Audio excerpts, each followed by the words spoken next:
बिस्मिल्लाहिर्रहमानिर्रहीम, अस्सलाम वालेकुम। आज की वीडियो उन लोगों के लिए बहुत अहम है जो भी मल्टीविटामिन्स लेते हैं। हो सकता है आपने ये महसूस किया हो कि विटामिन्स लेने से आपको फायदा नहीं हो रहा, तो मैं आपको बताऊंगी कि किस वक्त और किस तरह मल्टीविटामिन्स लेने से आप ज्यादा से ज्यादा उनकी ग़िज़ाइयत को जज्ब कर सकते हैं और उनसे फायदा उठा सकते हैं। किन विटामिन्स को किन विटामिन्स के साथ लेना फायदेमंद है और किन विटामिन्स को किस चीज के साथ लेने से उसका फायदा खत्म या कम हो जाता है, और कौन से विटामिन्स हैं जिनको नाश्ते में लेना चाहिए, कौन से लंच में और कौन से रात के खाने में लेना ज्यादा बेहतर है। आगे बढ़ने से पहले अगर आपने मेरे चैनल कुकिंग और सेहत को सब्सक्राइब नहीं करवाया तो जरूर करवा लें और बेल आइकन को भी प्रेस करें ताकि आइंदा आने वाली बहुत सी मालूमाती वीडियोस आपको टाइम पे मिल सकें। जी, तो ये टोटल 11 पॉइंट्स हैं जिनके बारे में हम बात करेंगे। तो पॉइंट नंबर 1 है, हम में से ज्यादातर लोग नाश्ते के साथ मल्टीविटामिन्स लेते हैं, लेकिन अगर आपके नाश्ते में चिकनाई और ऑयल की खास मिकदार नहीं होगी तो विटामिन डी से ठीक से फायदा नहीं उठा सकेंगे। और यही बात दूसरे चिकनाई में हल होने वाले विटामिन्स यानी विटामिन ए, ई और के लिए भी लागू होती है। तो याद रखें कि विटामिन ए, ई और डी उस खाने के साथ लें जिसमें ज्यादा चिकनाई हो। पॉइंट नंबर 2 है जी, मल्टीविटामिन्स या दूसरे सप्लीमेंट्स हमेशा खाने के साथ लें।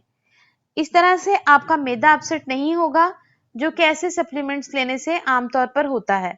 पॉइंट नंबर 3 है जी, अगर आप मल्टीविटामिन्स के साथ कैल्शियम के अलग से सप्लीमेंट्स ले रहे हैं तो फिर इनको एक वक्त पर ना लें, यानी जिस वक्त कैल्शियम ले रहे हैं तब मल्टीविटामिन्स ना लें, क्योंकि कैल्शियम दूसरे मिनरल्स जैसा कि आयरन और जिंक वगैरह के जज्ब करने को कम कर देता है। पॉइंट नंबर 4 है जी, विटामिन डी के सप्लीमेंट्स को दूसरे विटामिन्स के साथ ना लें, इनको अलग से लें। पॉइंट नंबर 5 है, विटामिन बी 12 जो कि बहुत इंपॉर्टेंट विटामिन है, उम्र बढ़ने के साथ साथ खुराक से इस विटामिन को जज्ब करने की सलाहियत जिस्म में कम हो जाती है। इसके लिए अलग से सप्लीमेंट्स लें और विटामिन बी के सप्लीमेंट्स जब भी लें तो इसे दूसरे सप्लीमेंट्स खाने के बाद कम से कम 6 घंटे के फर्क से लें। हमारा जिस्म इस विटामिन की बहुत थोड़ी सी मिकदार को एब्जॉर्ब कर सकता है, इसलिए इसको एक ही टाइम पर ज्यादा मिकदार में ना लें बल्कि इसको 2 टाइम पर ले लें। पॉइंट नंबर 6 जो कि बहुत ही इंपॉर्टेंट पॉइंट है वो ये है कि जब आप एंटीबायोटिक्स या थायरॉक्सिन ले रहे हो तो कैल्शियम और मैग्नीशियम इनके साथ ना लें, क्योंकि कैल्शियम इनको ठीक से एब्जॉर्ब नहीं होने देगा। पॉइंट नंबर 7 है जी, जब भी मल्टीविटामिन्स लें तो हमेशा रोजाना की फिक्स मिकदार से ज्यादा ना लें, क्योंकि जब भी आप इससे ज्यादा लेंगे तो फायदे से ज्यादा नुकसान होगा।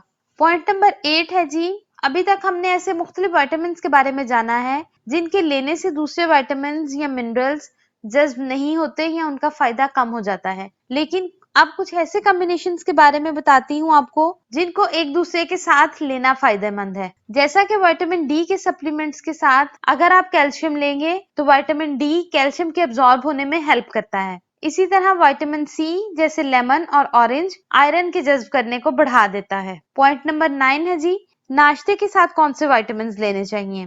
नाश्ते के साथ हम मल्टीविटामिन्स, विटामिन बी के सप्लीमेंट्स और ओमेगा 3 सप्लीमेंट्स ये हम नाश्ते के साथ ले सकते हैं। पॉइंट नंबर 10 है कि हमें लंच के साथ कौन से सप्लीमेंट्स लेने चाहिए। लंच के साथ हम कैल्शियम और विटामिन डी के सप्लीमेंट्स ले सकते हैं।